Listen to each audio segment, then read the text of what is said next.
Hello? Baby? Baby, ina nan lafiya wallahi. Ki bari kawai ga mu nan a Abuja mun je gidan Buhari. Shugaban ƙasa mana. Mun je za mu gyara masa wuta. Allah sarki ni kuma ga nan ina tafiya a hanya zan je unguwa.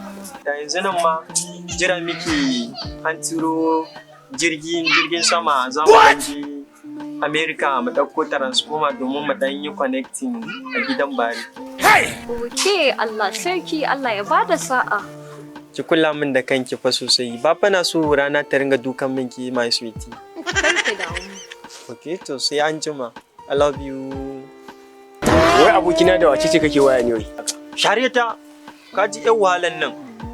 Kuɗin mu take so muna nan muna fama da tsani. A wallahi to kuɗin mu bai ciwo. Mu gama shan wahala mu gama zagaye ga wannan inda yan suke mako ba sa san biyan kuɗin wuta mu samu kuɗin. Kai ba matsala na da kai. Ka cika biyan mata da yawa. Kai na da matsala Allah. An aiko kuɗin mu bai ciwo. Mu sha wahala mu samu kuɗi yadda ga wannan suke da mako ba sa san ba da kuɗi mu sha wahala mu samu. Inna lillahi wa inna ilaihi raji'un. Abujan kenan?